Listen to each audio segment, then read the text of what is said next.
સૌરાષ્ટ્રની ધરતી પર ક્યારેક ગામના પાદરે કે પછી કોઈ કેડી પર સદીઓથી ઊભેલા કેટલાક પથ્થરો જોવા મળે છે. પણ આ ખાલી પથ્થર નથી હોતા.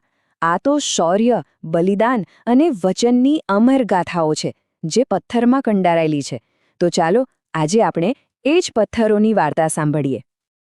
આ પથ્થરો, જેને આપણે પાડિયા તરીકે ઓળખીએ છીએ, એ કંઈ સાધારણ પથ્થર નથી. એ તો જાણે ઇતિહાસના જીવંત સાક્ષી છે. ચાલો એમની ગાથામાં થોડા ઊંડા ઉતરીએ અને જાણીએ કે આખરે એ આપણને શું કહેવા માંગે છે. એટલે સૌથી પહેલો અને મોટો સવાલ એ જ થાય કે આ પથ્થરો કોના માટે ઊભા છે? કોની એવી યાદગીરી છે જેને સદીઓથી સાચવી રહ્યા છે? તો જુઓ, આ પથ્થરો એટલે પાળિયા.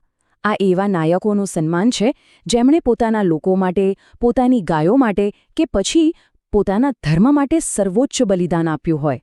એટલે કે આ માત્ર એક પથ્થર નથી, પણ શહાદતનું જીવંત પ્રતીક છે. હવે પાળિયાના આત્માને જો બરાબર સમજવો હોય ને, તો આપણે એક એવા વીરની કથા સાંભળવી પડે જેમની બહાદુરીના ગીતો આજે પણ લોકો ગાય છે. તો આ વાર્તાના નાયક છે દેવોચારણ, એક સામાન્ય પણ ખૂબ જ સ્વાભિમાની માણસ.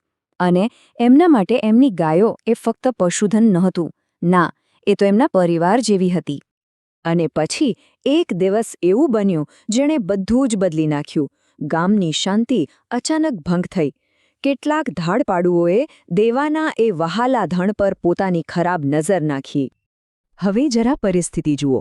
એક તરફ હતો એકલો દેવો, જેના હાથમાં બસ એક લાકડી હતી, અને બીજી તરફ હતા સંખ્યામાં અનેક ગણા વધારે અને હથિયારોથી સજ્જ ધાડપાડુઓ. આ લડાઈ કોઈપણ રીતે બરાબરીની તો હતી જ નહીં. પણ દેવો ડર્યો નહીં, જરા પણ નહીં. એણે પોતાની પૂરી તાકાતથી એમનો સામનો કર્યો. સાચે જ એક વીરની લડત હતી, પોતાના ધર્મ અને પોતાના પશુધન માટે. પણ જેમ દરેક શૌર્યગાથામાં બને છે, એમ અહીં પણ એક કરુણ વળાંક આવે છે.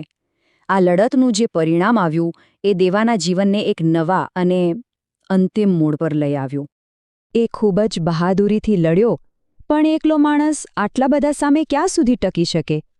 દેવો ગંભીર રીતે ઘાયલ થઈને જમીન પર ઢળી પડ્યો, અને ધાડપાડુઓ ગારોને લઈને ભાગી છૂટ્યા.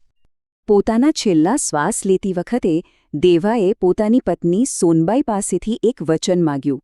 અને આ ખાલી શબ્દો નહોતા, આ એક વીરની અંતિમ ઈચ્છા હતી. એક એવી ઈચ્છા જે એના મૃત્યુ પછી પણ જીવંત રહેવાની હતી.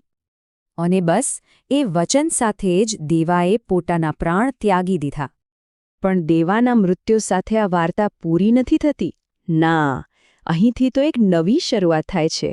હવે આ વાર્તાનો દોર સોનબાઈના હાથમાં આવે છે. પતિના મૃત્યુના શોકમાં ડૂબી જવાને બદલે સોનબાઈના હૃદયમાં એક સંકલ્પની આગ પ્રગટી. આ ગાથા હવે એક સ્ત્રીના અદમ્ય સાહસની છે. સોનબાઈએ નક્કી કરી લીધું કે એ પતિને આપેલું વચન પૂરું કરીને જ રહેશે. એણે પોતાના શોખને શક્તિમાં બદલ્યો, હાથમાં તલવાર લીધી અને ધાડપાડુઓની પાછળ દોડી. એનું આ સાહસ જોઈને આખું ગામ એની સાથે જોડાઈ ગયું, અને પછી બધાએ સાથે મળીને દુશ્મનોને પડકાર્યા. અને પરિણામ શું આવ્યું? વિજય. સોનબાઈ અને ગામલોકોએ સાથે મળીને દેવાનું ધણ પાછું મેળવ્યું. વચન પૂરું થયું. ગાયો તો પાછી આવી ગઈ, પણ દેવાનું જે અંતિમ વચન હતું એ હજી અધૂરું હતું. એટલે હવે વાર્તા એના સમાપન તરફ આગળ વધી રહી છે. એક તરફ જીતનો આનંદ હતો, તો બીજી તરફ પતિને ગુમાવવાનું દુઃખ. આવા ભારે હૈયે સોનબાઈએ દેવાની એ છેલ્લી ઈચ્છા પૂરી કરવાનું નક્કી કર્યું.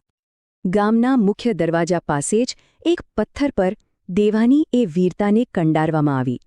હાથમાં હથિયાર સાથે ઘોડા પર સવાર થયેલો દેવો, જે ગાયોનો રક્ષક હતો. આ માત્ર એક સ્મારક નહોતું, આ એક જીવતો જાગતો ઇતિહાસ હતો.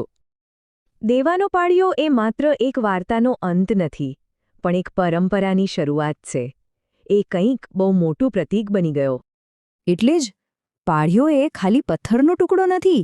ના, એ તો શૌર્ય, વચનપાલન અને ધર્મરક્ષાના એ અદમ્ય જુસ્સાનું એક જીવંત પ્રતીક છે. તો આ પાળિયા આપણને શું શીખવે છે? એ આપણને યાદ અપાવે છે વિષમ સંજોગોમાં બતાવેલી વીરતાની, આપેલા વચનના મહત્વની અને પોતાના ધર્મ માટે અડગ ઊભા રહેવાની હિંમતની. આ એવી વાર્તાઓ છે જે વીરોને અમર બનાવે છે.